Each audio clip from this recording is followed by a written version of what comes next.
오늘 저는 요한복음 3장 16절 말씀을 바탕으로 우리 2살짜리도 아빠를 살리는데라는 그런 제목으로 말씀을 전하기 원합니다. 부제도 있거든요. 부제가 원래 제가 가지고 있었던 설교 제목이었는데 설교 제목이 What이었습니다. What. 우리가 무엇을 전해야 되는가, 복음을 전할 때 무엇을 전해야 되는가, 이제 그런 내용으로 설교가 진행이 되니까 여러분 이러한 관점을 가지고 잘 들어보시면 좋을 것 같습니다. 올해는 유독 장례가 많았습니다. 올해 초에 이제 이재기 목사님의 아버님으로부터 시작을 해서 최근에는 우리 오혜정 집사님의 우리 아버님까지 제가 홈페이지 게시판 성도 소식란을 보니까 총 8분의 장례가 있었습니다. 아마도 유족들은 사랑하는 부모님들이 그렇게 빨리 성급하게 자신의 곁을 떠났을 것을 아마 생각하지 못했을 것입니다. 그래서 누군가가 지은 그 시처럼 이별은 준비하고 연습하여도 아프고 그리움이 남습니다. 그것은 우리도 마찬가지겠죠. 이별은 뜻하지 않은 때에 예기치 않은 방법으로 그들에게만 일어나는 것이 아니라 우리에게도 일어날 수가 있습니다. 그런데 이제 장례를 이제 치르는 그런 중에 하나님께 감사하고 소망을 품을 수 있었던 것은 제가 언급했던 그 8분 모두가 복음을 듣고 하나님의 은혜 가운데 구원받고 천국에 입성하셨다라는 것입니다. 얼마나 감사한지요. 주님의 이름을 찬양합니다. 그래서 장례를 치르는데 유가족들의 얼굴에는 모두가 감사와 기쁨이 있었고, 또 유족들을 위로하기 위해서 간 우리 교회 성도들의 모습 속에서도 주님을 찬양하는 그런 모습, 그래서 우리가 함께 그러한 소망을 가지고 함께 위로 예배를 드릴 수 있었습니다. 그리고 제가 어떤 장례식장을 가보니까 좀 장례식장 같다라는 느낌보다는 약간 잔치집에 같은 어떤 그런 느낌을 제가 보기도 했습니다. 그런데 여러분, 가족 중에 누군가가 예수 믿지 못하고 돌아가셨다면 어떻게 될까요? 똑같은 장례를 치르겠지만 그 괴로움은 말로 표현하지 못할 것입니다. 그 복잡하고 미묘한 감정을 어떻게 표현할 수가 있을까요? 돌아가신 후에 또 우리는 얼마나 후회를 할까요? 그래서 우리는 아직 믿지 않은 분들이 있다면 그들에게 복음을 전해야 됩니다. 이 복음은 모든 믿는 자에게 구원을 주시는 하나님의 은혜가 능력이 됩니다. 그런데 정작 복음을 전하려고 하면 무엇을 말해야 될지 모르는 사람들이 제법 많습니다. 마치 영어를 우리가 많이 배우고 익숙한데 막상 말로 꺼내려고 하면 잘 못하는 것처럼 내가 복음이 뭔지를 아는데 막상 복음을 전하려고 하면 어떻게 전해야 될지를 좀 몰라서 당황하는 분들이 많다라는 거예요. 그래서 대부분의 분들은 자신 출석하는 교회 담임 목사님을 모시거나 또는 부모님이 계시는 그 지역에 계신 목사님께 연락을 해서 그분들로 하여금 대신 복음을 전하게 합니다. 저는 이것이 매우 탁월한 방법이다라고 생각을 합니다. 그들은 복음의 전문가들이죠. 홍영 목사님의 아버님 같은 경우는 건강이 급속도로 나빠져서 김해에 있는 요양병원 중환자실에 있었는데 담임 목사님께서 그러한 소식을 알고 그곳에 계신 목사님과 이제 연결시켜 주어서 마산에 있는 우리 강성기 목사님이 그 병원에 방문해서 복음을 전하게 하셨습니다. 또 우리 오혜정 집사 같은 경우는 청년이 때에 진주에 있는 성서 침례 교회를 다녔었는데 어떤 그러한 친분을 통해서 박정구 목사님께 연락을 해서 인근에 계신 아버님에게 복음을 전하게 됐죠. 그렇게 해서 지금 제가 언급한 이 두 케이스 모두가 예수님을 영접하고 구원의 확신을 갖게 되었습니다. 그때 얼마나 감사했는지 모릅니다. 그런데 여러분, 제가 지금 언급했던 방법, 예를 들어서 목사님이나 또 그 지역 인근의 목사님을 초빙해서 부모님에게 연결시켜주고 하는데, 우리 부모님들이 목사님들이 되게 어려워하시거든요. 그래서 난 부담스러워서 내가 못 만나겠다라고 거부를 하거나, 아니면 부모님의 생명이 총각을 다투는 위급한 순간이라면 어떻게 해야 될까요? 저는 최근에 감동이 되는 영상 하나를 제가 발견하게 됐는데, 한번 먼저 영상을 보시고 설교를 이어가도록 하겠습니다.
여러분, 영상이 너무 감동적이지 않나요?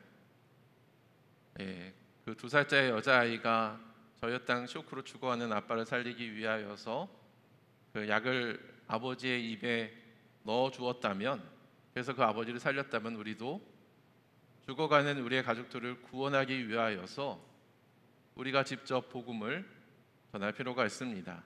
그래서 오늘은 여러분이 직접 가족들에게 복음을 전할 수 있는 그 방법이 될 수 있는 그 말씀을 좀 전하기 원합니다. 우리는 복음이라는 약을 우리 사랑하는 가족들의 입에 넣어줘야 됩니다. 우리 요한복음 3장 10절 말씀 우리 같이 한번 읽겠습니다. 시작. 하나님께서 세상을 이처럼 사랑하셔서 외아들을 주셨으니 이는 그를 믿는 사람마다 멸망하지 않고 영생을 얻게 하려는 것이다. 이 말씀은 제가 작년부 사역을 하면서 수많은 사람들에게 복음을 증거할 때, 병원에 계신 분이나 또는 위급한 순간에 계신 분에게 제가 자주 인용하는 정말로 놀라운 말씀입니다. 여러분, 이 본문을 통해 우리는 무엇을 전해야 될까요? 첫 번째는 하나님의 사랑입니다. 우리는 하나님의 사랑을 전해야 돼요. 우리 한번 앞뒤 좌우 계신 분들에게 하나님은 당신을 정말로 사랑하십니다 라고 또 한번 서로 좀 인사 나누도록 하겠습니다. 네, 하나님은 이 자리에 계신 우리 모든 분들을 정말로 사랑하십니다. 그런데 우리는 복음을 전하고자 하는 그 대상자에게 하나님이 당신을 정말로 사랑하십니다 라는 내용을 전해야 된다라는 거예요. 저는 지난달에 왕성현 집사님의 어머님을 찾아뵙고 복음을 전했습니다.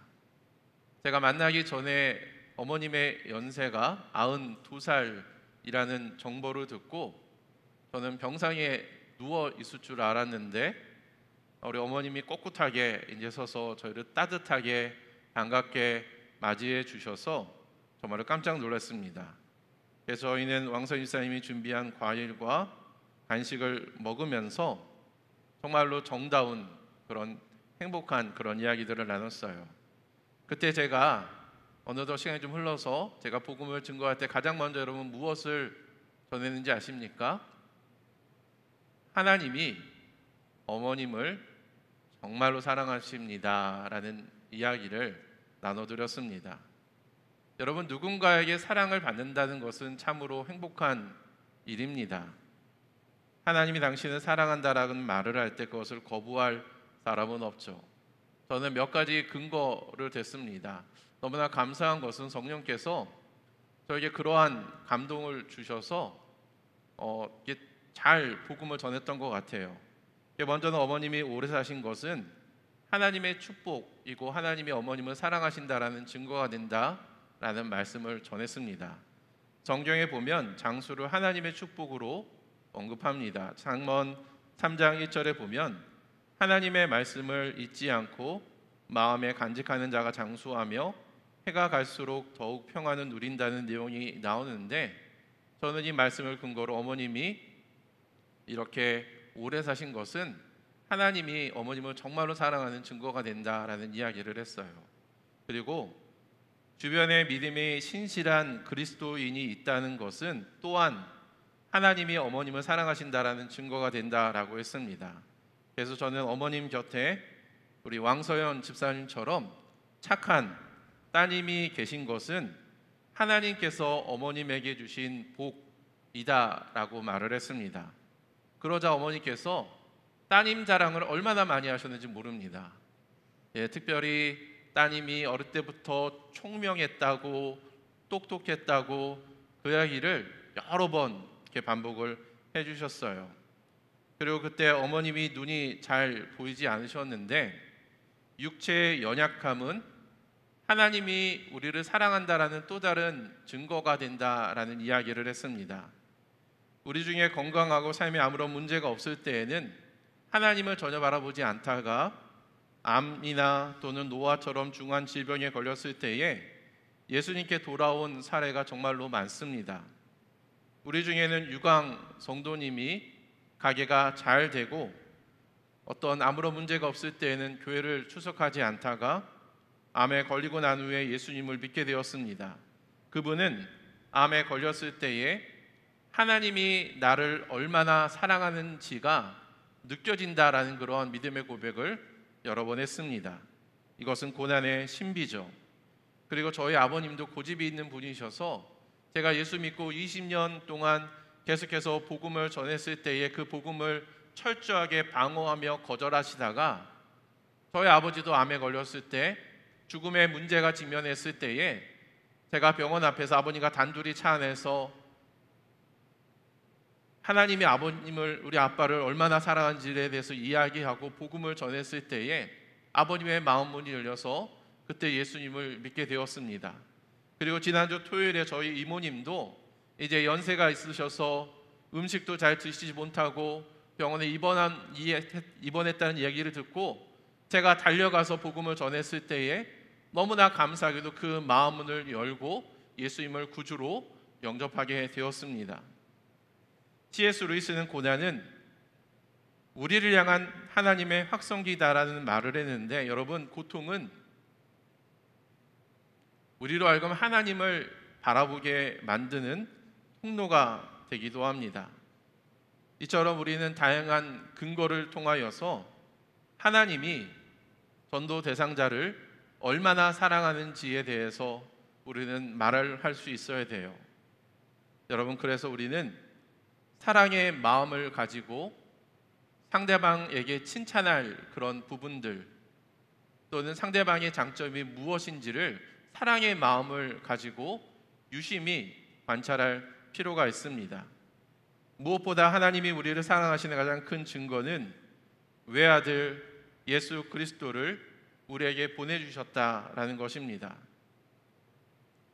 얼마 전에 제 아들이 나라의 부름을 받고 군대에 입대를 했습니다. 이제 국방에 의무가 있다 보니 뭐 어쩔 수 없이 이제 아들을 이제 군대에 보내기는 했는데 그 마음이 편치는 않았어요. 가야 되긴 하는데 편치는 않았습니다. 이제 마지막으로 사회자가 자, 마지막으로 아드님들을 안아보십시오라고 말을 하는데 그 마지막 장면이거든요.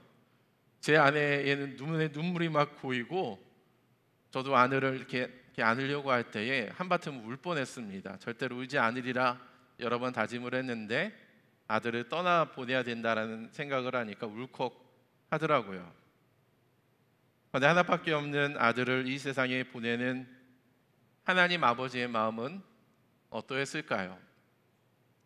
이제 제 아들은 1년 6개월이라는 시간이 지나면 2천만 원에 가까운 목돈을 가지고 건강하게 제대로 할 것입니다. 그런데 예수님은 정해진 때가 되면 많은 고통을 받고 자기 목숨을 많은 사람들의 몸값으로 주어야 되었을 것입니다. 마태는 이 장면을 이렇게 표현을 합니다. 마태복음 20장 28절 말씀 같이 한번 읽습니다. 시작. 인자는 섬김을 받으러 온 것이 아니라 섬기러 왔으며 많은 사람을 위하여 자기 목숨을 몸값으로 치러주려고 왔다. 얼마 전에 우리가 함께 본 영화 킹 오브 킹스에서는 이 몸값이라는 단어를 benefit, 유익으로 번역을 해서 굉장히 담임 목사님 비롯해서 많은 사람들이 안타까움을 자아냈는데 우리에게 익숙한 개역개정은 이 몸값이라는 이 단어를 대속물로 번역을 했습니다. 그러니까 자기 목숨을 많은 사람의 대속물로 줄여왔다라고 표현을 하고 있다라는 거죠. 여러분, 대속물이라는 단어는 매우 중요한 단어인데요. 그것은 죄를 지은 사람을 대신해 속죄를 위해 바쳐진 물건이나 사람이라는 뜻을 가집니다. 그러니까 죄의 값은 사망이고 죄의 대가로 내가 죽어야 되는데 예수님이 우리를 살리기 위하여서 우리의 죄값으로 자신의 생명을 바쳤다라는 것입니다. 예수님이 죽으심으로 말미암아 우리가 살았습니다. 그 영화 킹 오브 킹스 마지막 후반부에 보면은 이 아이가 물에 빠져서 Help me, help me, 도와주세요, 도와주세요라고 손을 뻗쳤을 때에 예수님이 갑자기 물 안에 손을 훅 집어넣어서 아이의 손을 잡고 끌어당기죠. 그래서 아이는 물 위에 떠올라서 살게 되고 예수님은 그 바다 깊은 수면으로 가라앉게 되는 장면이 나오게 됩니다. 예수님이 죽으심으로 말미암아 아이가 살았습니다. 예수님이 죽으심으로 말미암아 우리가 살았습니다. 여러분, 이보다 더 큰 사랑이 있을까요? 그래서 우리는 우리의 가족들, 우리의 자녀, 우리의 배우자, 우리의 부모님들에게 이 놀라운 사랑을 우리는 전해야 될 줄 믿습니다. 두 번째로 우리가 전해야 되는 것은 행위가 아니라 믿음이다라는 것입니다. 기독교를 제외한 모든 종교는 믿음보다 행위를 강조합니다. 신으로부터 구원을 받기 위해 어떤 행동을 하거나 그 종교에서 요구하는 규칙들을 철저하게 지켜야 신의 은총을 입는다, 구원을 받는다라고 가르친다라는 거죠. 불교는 구원이라는 말 대신에 해탈 또는 열반이라는 개념을 사용하는데 이는 사정제를 통해서 이루어집니다. 사정제는 불교의 핵심 교리로 네 가지 가르침을 내포하는데 사정제의 기본 원리는 고집멸도로 이야기할 수 있는데 고는 삶은 고통이다, 집은 고통의 원인은 집착이다, 멸은 이러한 집착을 버리면 고통이 사라진다, 도는 팔정도의 수행을 통해서 이러한 고통을 우리가 극복하고 해탈에 이를 수 있다라는 이야기를 해요. 그리고 팔정도는 정견, 정사유, 정어, 정업, 정명, 정정진, 정념, 정정 등을 의미하는데 쉽게 이야기하면은 바르게 생각하고 바르게 행동하자라고 이야기할 수 있겠습니다. 이러한 팔정도와 명상을 통해 윤회 고리를 끊어야 열반에 들어간다. 우리식으로 한다면 구원을 받는다라고 가르치고 있다라는 것입니다. 알라를 유일신으로 믿으며 무함마드를 마지막 선지자로 받아들이는 이슬람은 샤리아라고 불리는 이슬람 법을 철저하게 따를 때에 구원을 받는다라고 가르칩니다. 이슬람에는 그들이 반드시 지켜야 되는 5가지 기둥이 있는데, 첫 번째는 샤하다, 알라 외에 신은 없으며 무하마드는 그의 사도이다라는 신앙 고백과, 그 다음에 하루에 5번씩 기도하는 샬라트, 그리고 자선을 뜻하는 마카드, 그 다음에 라마단 금식을 이야기하는 사움, 메카솔레는 하지, 이러한 5가지의 기둥을 실천할 때에 구원을 받는다라고 이야기를 합니다. 그들은 최후의 심판 날에 천국과 지옥이 결정되는데, 그것은 알라 외에는 알 수가 없기 때문에 그들은 마지막 순간까지 구원의 확신을 갖는다라는 것이 불가능하죠. 왜냐하면 알라의 뜻이니까. 그래서 자기가 죽을 때에 그들의 개념으로서 천국에 들어가는지 여부는 알지 못한다라는 거예요. 두려움이 있는 거죠. 캐톨릭은 조금 복잡한데, 기본적으로는 인간이 죄인이며 예수님의 십자가 희생을 통해서 구원의 길이 열린다라는 가르침에 우리가 믿는 이 복음의 메시지에 기본적으로는 동의하는 편입니다. 그러나 캐톨릭은 그리스도의 대속적 죽음 외에 세례성사, 전진성사, 성체성사, 보혜성사, 병자성사, 성품성사, 혼인성사 등 7가지의 이 칠성례를 통하여서 하나님의 은혜가 그들에게 주입되어져야지만이 구원을 받는다라고 가르칩니다. 그들은 죄를 대죄와 소죄로 구분하는데, 대죄는 매우 심각한 죄를 의미합니다. 만일 누군가가 이 죄를 지으면 하나님의 구원의 은혜로부터 분리가 되는데, 트랜스 공의회에서 공식화된 바에 따르면 이 대죄가 용서받기 위해서는 반드시 고해 성사를 해야 됩니다. 반면에 소죄는 그 단어의 의미처럼 덜 심각한 죄입니다. 소죄는 영원한 형벌을 받지는 않지만 연옥이라는 곳에서 일시적인 형벌을 받게 됩니다. 제가 방금 연옥이라는 단어를 언급했는데요, 그들이 믿는 교리에 따르면 대부분의 신자들은 죄를 가지고 있기 때문에 연옥에 가게 됩니다.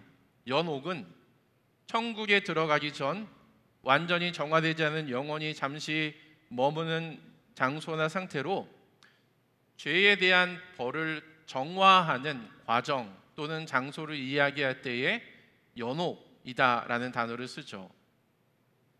연옥을 거치지 않고 바로 천국에 입성할 수 있는 사람은 매우 소수인데, 고해 성사를 통해 죄를 완전히 용서받고 죽은 경우나 순교자처럼 완전한 사랑과 희생 속에 죽은 사람, 또는 죄에 대한 벌까지 완전히 사해주는 교회의 특별한 은총을 받고 죽은 사람이 바로 천국에 들어간다라고 이야기를 합니다.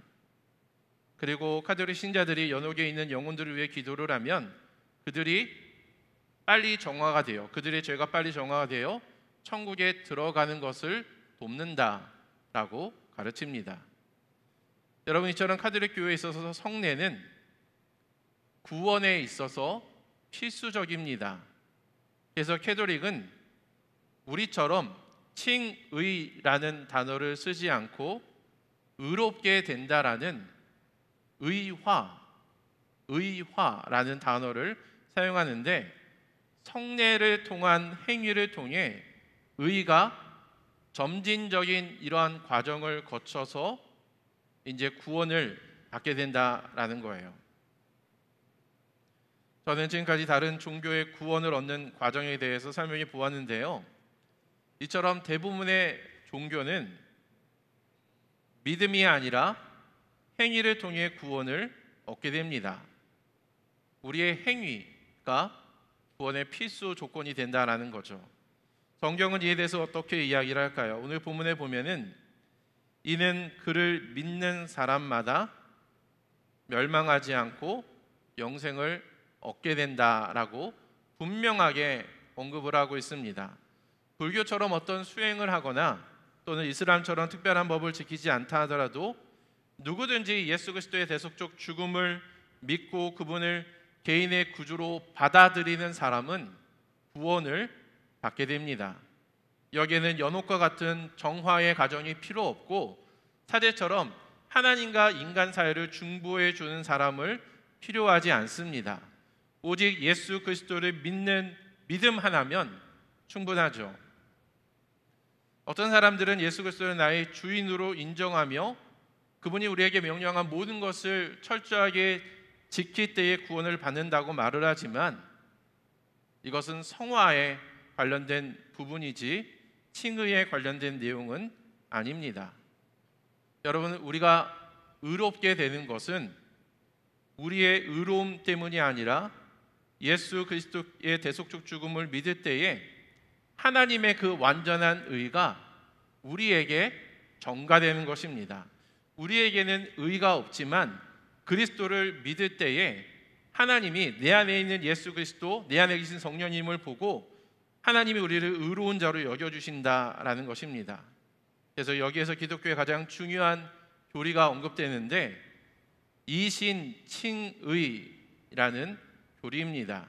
우리가 그리스도를 믿을 때에 하나님이 우리를 의롭게 여겨주신다. 우리가 어떤 행동을 하는 것이 아니라 내가 예수 그리스도를 믿을 때에 하나님이 나를 의롭다라고 인정해 주신다라는 것입니다. 여러분, 분명히 하고 싶은 것은 예수님의 의가 나에게 전가되었다고 해서 내가 죄를 짓지 않거나 나의 죄가 없어지는 것은 아니다라는 것입니다. 죄는 여전히 남아 있겠지만 하나님이 나를 바라볼 때에 죄가 없는 것처럼 여겨주신다라는 의미입니다. 그래서 바울은 에베소서 2장 8절과 9절에서 이런 말을 했습니다. 우리 같이 한번 읽도록 하겠습니다. 에베소서 8장과 9절입니다. 시작. 여러분은 믿음을 통하여 은혜로 구원을 얻었습니다. 이것은 여러분에게서 난 것이 아니요 하나님의 선물입니다. 행위에서 난 것이 아닙니다. 그러므로 아무도 자랑할 수가 없습니다. 여러분, 구원이 어디에서 났나요? 구원은 행위에서 난 것이 아닙니다. 그렇다면 구원은 믿음에서 나왔나요? 강한 믿음, 흔들리지 않은 굳건한 믿음을 가져야 구원을 얻나요? 아니요, 그렇지 않습니다. 구원은 여러분 잘 들어보세요. 믿음을 통하여 은혜로 얻어지는 것이지 믿음 자체가 우리에게 구원을 주는 것은 아닙니다. 확실히 말하자면 믿음으로 구원을 얻는 것이 아니라 그리스도의 의가 우리를 의롭게 합니다. 믿음이라는 것은 하나님의 그 완전한 의, 예수 그리스도의 의가 우리에게 전가되는 믿음이라는 통로를 통하여서 우리에게 전달되어지는 과정에 불과합니다. 그래서 바울은 믿음을 통해서 은혜로 구원을 받는다라고 이야기하는 것입니다.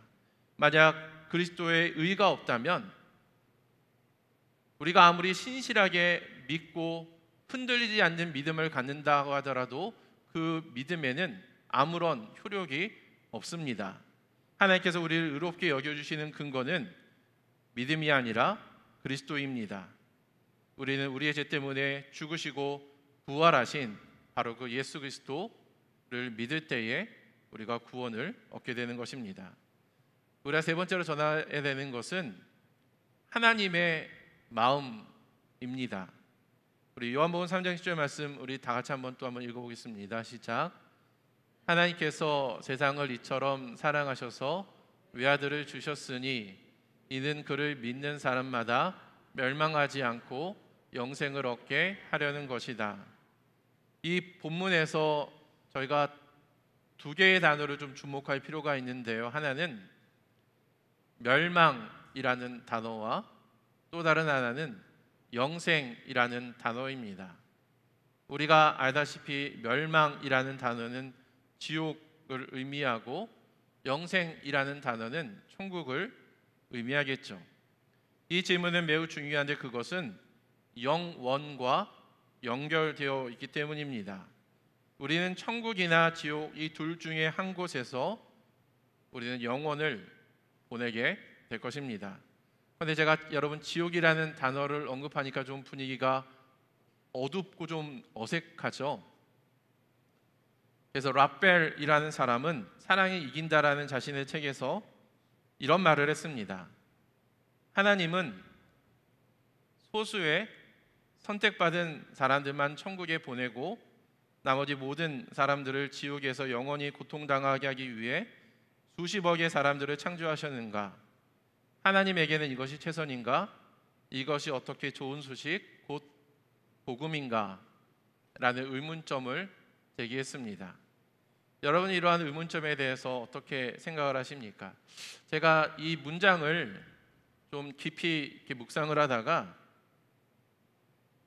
이 문장에는 몇 가지 잘못된 전제가 있다라는 것을 발견을 했습니다. 첫째는 천국에 들어가는 사람은 소수의 선택받은 사람이라는 점. 그리고 두 번째는 하나님이 나머지 모든 사람들, 곧 수십억의 사람들을 지옥에서 영원히 고통당하게 하신다라는 점. 잘못된 전제라는 거예요. 그리고 세 번째는 최선이라는 것을 자신의 기준에서 판단하고 이야기했다라는 것이다라는 것입니다. 여러분, 과연 하나님이 자신의 외아들 예수 그리스도를 이 땅에 보내실 때에 이러한 것을 염두에 두고 보내셨을까요?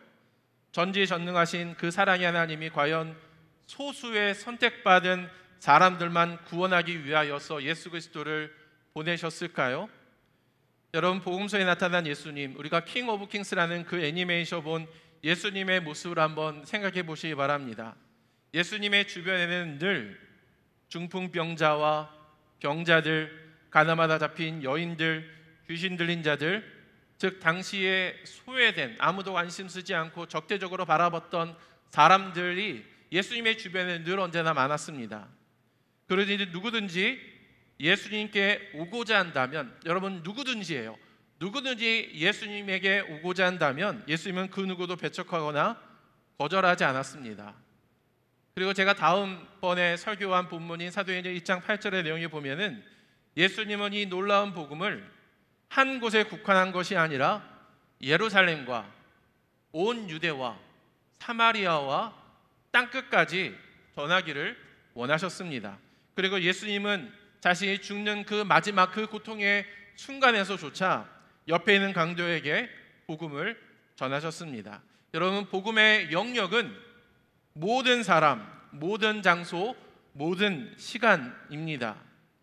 무엇보다 오늘 본문에는 우리를 향한 그 하나님의 애절한 그 마음이 담겨져 있는데, 그것은 하나님은 우리가 멸망하지 않고 영생을 얻기를 원하신다라는 거예요.